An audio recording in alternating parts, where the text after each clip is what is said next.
अस्सलाम वालेकुम, this is कफ़ील कासिम और आज हम पाकिस्तान अफेयर्स में जो पीएमएस का जो पेपर नज़दीक आ रहे हैं तो हम आज पाकिस्तान अफेयर्स के क्वेश्चन को सॉल्व करने की कोशिश करेंगे। मैं देखेंगे कि पाकिस्तान अफेयर्स के अंदर जब एक क्वेश्चन को सॉल्व किया जाता है तो किस किस डोमेन के अंदर बात करनी चाहिए और किस किस डोमेन के अंदर कौन कौन सी इन्फॉर्मेशन जनाब ना हमें पुट करनी चाहिए, कौन सी चीज़ों को हाईलाइट करना चाहिए। और एक स्पेसिफिकली अगर एक क्वेश्चन हमारे पास आ जाता है तो उसकी डोमेन को समझने के लिए हमें कौन कौन सी टेक्निक्स अप्लाई करनी चाहिए, किस किस्म का डाटा उसके अंदर पुट करना चाहिए, ये सारी आज हमारी बात होगी। एज़ वी नो दैट कि पाकिस्तान अफेयर्स और सीएसएस के अंदर करंट अफेयर्स के पेपर कुछ एनालिटिकल होते हैं और कुछ किसी हद तक जनाब वो ओपिनियनेटेड होते हैं और वो आपसे आपकी अपनी ओपिनियन मांग रहा होता है।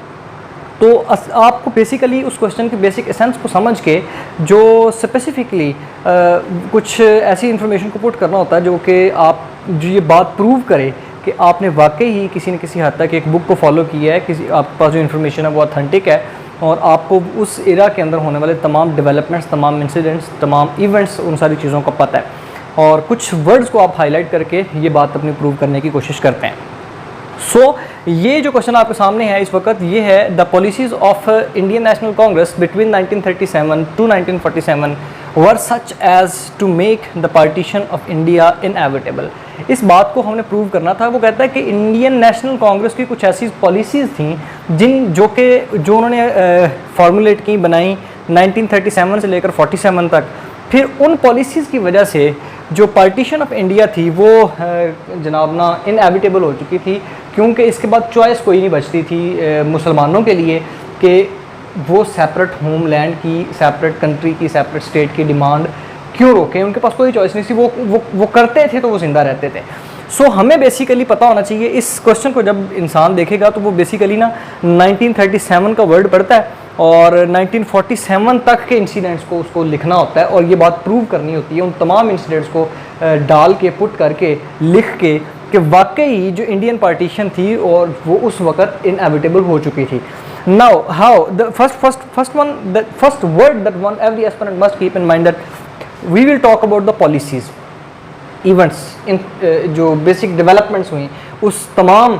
एरा के अंदर, behaviour, responses of Indian national Congress between this decade, इस 10 सालों के अंदर कौन कौन सी ऐसी हुई थी जनाब जिसने ये इनएविटेबल कर दिया था, लाज़िम मलज़ूम कर दिया था किसको, पार्टीशन ऑफ इंडिया को। Now there is no need to describe the history in this question because you have to attempt almost 4 to 5 pages जिसके अंदर आपको रेलिवेंट इन्फॉर्मेशन देनी है और वो relevant information to the point होनी चाहिए। अगर आप हिस्टोरिकल बैकग्राउंड के ऊपर चले जाते हैं कि 1937 से पहले वाले इंसिडेंट्स को जनाब ना कोट करना शुरू कर देते हैं तो अल्टीमेटली इसका नुकसान क्या है? इसका नुकसान ये है कि आप इतनी इन्फॉर्मेशन को पुट कर देंगे उससे पहले ही लगना शुरू हो जाएगा कि यार ये बंदा ना इररिलेवेंट है, क्योंकि हिस्ट्री ये पेजेस भरने की तरफ जा रहा है, टू द पॉइंट नहीं लिख रहा। आपको यहाँ पे हिस्ट्री बताने की ज़रूरत नहीं है, come to the very specific point कि इस एरा के अंदर बेसिकली हुआ क्या था। कुछ आउटलाइन बना लें, उसमें आप एक इंट्रोडक्टरी पैराग्राफ दें जिसमें 6 से 7 लाइनें हों और उसके बाद फ़ौरन अपने पॉइंट पे आ जाएं कि यार ये वाले इवेंट्स हैं और वो सारे के सारे इवेंट्स जनाब ना उसको लिख दें, आउटलाइन की सूरत में लिख दें, पॉइंट्स की सूरत में लिख दें कि 1937 से लेकर 47 तक ये वाले इवेंट्स हुए हैं। बेसिकली सबसे पहला कांग्रेस रूल आया था और कांग्रेस रूल जिस भी एस्पिरेंट ने एक किताब भी पढ़ी होती है उसको ये बात पता होती है कि वो इतना ब्रूटल था जो मुस्लिम्स थे इंडियन सब कॉन्टिनेंट के, कि उन्होंने ये रियलाइज़ कर लिया था कि किसी भी सूरत में जो डोमिनेंस हिंदू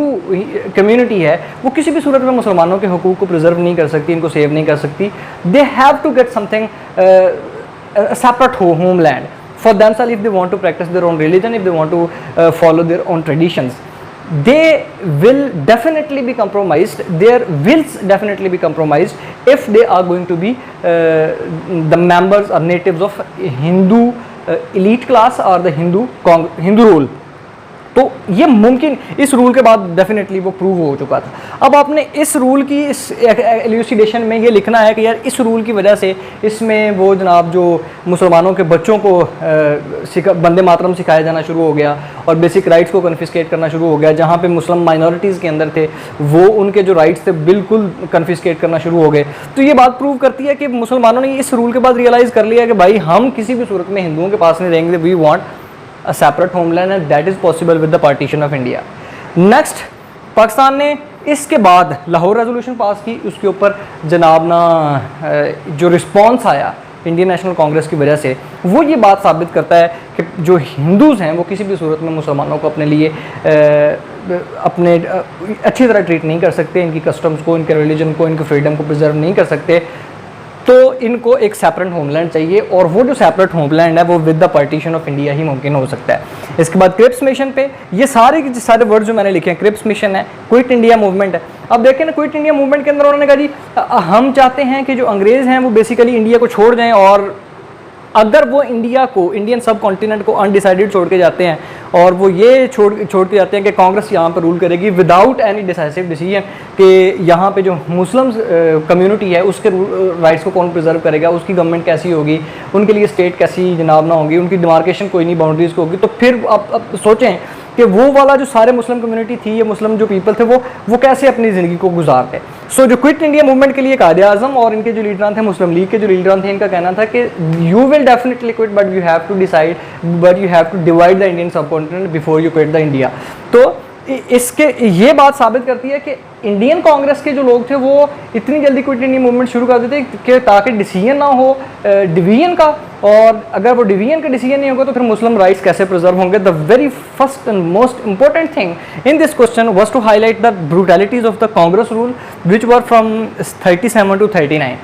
ये सारी की सारी बातें, क्योंकि मुस्लिम्स जो थे वो बेसिकली इस रूल के अंदर चेक कर चुके थे कि हम किसी भी सूरत में जनाब कांग्रेस के अंडर अगर रहेंगे तो हमारे राइट्स किसी भी सूरत में प्रिजर्व नहीं हो सकते। ये जो रियलाइजेशन थी, अगले 10 सालों के जितने भी इवेंट्स हैं जिसमें कांग्रेस ने मुसलमानों को, गांधी जिना टॉक्स हुए, इसके बारे में बड़ी मशहूर एक जनाब ना वाक़या है जिसमें गांधी साहब कायदे आज़म को ये कहते हैं कि आप मुस्लिम्स और हिंदूज़ बिल्कुल उनका ब्लड सेम है, उनका स्किन कलर सेम है, तो ये एक खित्ते से हैं, तो आप जनाब ना हम और आप इकट्ठे रह सकते हैं। तो कायदे आज़म ने एक पानी का गिलास लिया, एक सिप लिया, तो गांधी साहब को पेश किया और कहा कि आप इसमें से आप पी के दिखाएं। तो गांधी साहब ने इसको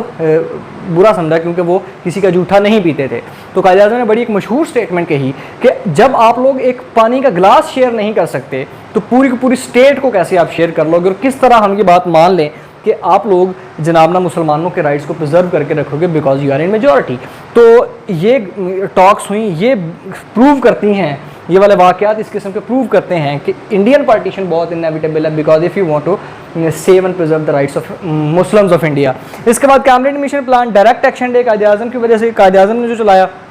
उसके बाद ये वाले जो सारे इवेंट्स हुए जिसमें कॉन्स्टिट्यूशनल असेंबली बनाएगी, इंटरिम गवर्नमेंट बनाएगी, इसके ऊपर रिस्पॉन्सेज, ये आपको वर्ड्स, ये बातें आपको हाईलाइट करनी है। Keep in mind that you are not going to explain the Cripps mission, you are not going to explain the quit India movement, you are not going to explain the Shimla conference, क्या हुआ था, कब हुआ था, ये आपको explain, ये आपको सिर्फ एक स्टेटमेंट में 1 से 2 लाइनों के अंदर इसका प्रोडक्ट बताना है कि भाई जनाब गांधी जिना टॉक्स का रिजल्ट ये निकला था। उसके अंदर आप एक बात को, इस वाक़े को हाईलाइट कर दें, कायदे आज़म की स्टेटमेंट को हाईलाइट कर दें कि when you are not able to share a glass of water with the Muslims then how can we believe कि आप पूरी की पूरी स्टेट में मुस्लिम राइट्स को प्रिजर्व करने के लिए तैयार हो। इन बातों को जिस बंदे ने हाईलाइट करके बताया होगा, जिसको मार्कर से लिखा होगा, उसके नीचे लाइन लगाई होगी, तो इन बातों से, इन वर्ड से एग्जामिनर की बात पता चलेगी that you actually studies Pakistan studies, you have read a book almost, किसी ना किसी तरीके से आपने कुछ ना कुछ पढ़ा ज़रूर है, अपने से गप्पे नहीं छोड़ रहे। ये बातें प्रूव करती हैं कि आपने 1937 से लेकर 1947 तक के रूल को पढ़ा है, इस इरा को बेसिकली आपने पढ़ा है। याद रखें, इसमें मेजर इवेंट्स को वर्थ मेंशनिंग है, हाईलाइट करना, और जितने भी ये इवेंट्स होंगे इनको आपने कनेक्ट करना है कि पार्टीशन इनएविटेबल थी ताकि मुस्लिम्स जो थे वो उनके राइट्स को प्रिजर्व किया जाए। और ये बात ज़रूरी है, ये आपने तकरीबन 5 से 6 पैराग्राफ्स के अंदर लिखनी है। And always try to mention these events but never go in detail. This is a very important point that I want to clarify, that you are not going to discuss the Gandhi Jina talks. You are not going to write almost 5 to 6 pages on Gandhi Jina talks. You are not going to explain the Quit India movement. You are not going to explain the Cripps mission or the cabinet mission plan. You are not going to explain the reasons and impacts of the direct action day. There is nothing to explain, but you are actually mentioning all those events in the 5 to 6 pages in 35 minutes. You are not able to explain each aspect in the 35 minutes. Here you are actually mentioning all those events and clarifying your examiner that you have actually studied almost a book for this topic.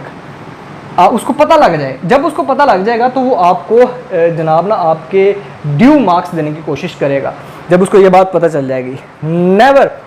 Never go in detail, prove that you have studied the subject thoroughly. और अगर आप ये बात prove कर देते, अच्छा ये बात काम इतना मुश्किल नहीं है, मगर हम लोग जब भी इसके बारे में, जब इसका इंट्रोडक्शन लिखेंगे और उसके बारे में पेज भरने की कोशिश करेंगे, इसमें से हमें अगर 1937 से 39 का रूल बड़े अच्छे तरीके से आता, अगर हम उसको एक्सप्लेन करने की कोशिश करना शुरू कर देते तो हम इररेलेवेंट जा रहे हैं. आप इस टॉपिक को 3 से 4 मिनट में कवर करें, हर टॉपिक पे 3 से 4 मिनट लिखें और उसको बताएं कि ये ऐसा हुआ था. आप किसी भी टॉपिक के ऊपर 15 से 20 मिनट लिखेंगे, किसी भी पॉइंट के ऊपर 15 से 20 मिनट लिखेंगे तो ultimately you are wasting your time. और ये टाइम कैसा है, मतलब इससे क्या नुकसान होगा, आप इसके जो बहुत इंपॉर्टेंट इवेंट्स है वो छोड़ जाएंगे. आपको पॉलिसीज़ जनाब ना नहीं पता चलेंगी, कौन कौन सी पॉलिसीज़ उन्होंने अप्लाई थी, कौन कौन से बेसिक इवेंट्स हुए थे, किन की वजह से हुए थे, किस एरा के अंदर हुए थे. आप बहुत सारे इवेंट्स को छोड़ जाएंगे. वो ये सब कुछ जो छोड़ जाने वाला है ना, तो ये इम्पैक्ट डालता है एग्जामिनर के ऊपर कि आपने थॉरोली नहीं पढ़ा, आपको सिर्फ एक बात आती है और आप उसी को एक्सप्लेन करते जा रहे हैं.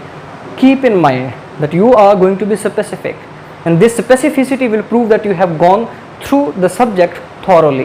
I hope I am able to understand and I have make the things quite clear to you. और अगर आप इस तरह का, मतलब एक दो क्वेश्चन हम और सॉल्व करने की कोशिश करेंगे पाकिस्तान अफेयर्स में, जो कि ये क्वेश्चन आया हुआ था PMS 2019 में, और इस तरह के क्वेश्चन इस तरह भी आएंगे क्योंकि हिस्ट्री से वो तीन क्वेश्चन उठाता है, 4 क्वेश्चन उठाता है, और 3 से 4 क्वेश्चन वो करंट अफेयर से उठा लेता है PMS में. तो मसला ये है कि जब वो ये सारा काम कर रहा है तो आपको भी उसके मुताबिक ही रिस्पॉन्ड करना है. ये नहीं करना कि आप उस ट्रेडिशनल तरीके को अपनाना शुरू कर दें, जनाब हिस्ट्री पेजेस भरना शुरू कर दें. यहाँ पे पेजेस भरने की ज़रूरत नहीं है, आपको स्पेसिफिक बातों को एक्सप्लेन करना है, जो पूछा है उसने उसको आपको वो बताना है. क्योंकि आपका पेपर बेसिकली वो 4 से 5 से 7 मिनट के अंदर वो चेक करता है, और जो चीज़ आप उसको बता आते हैं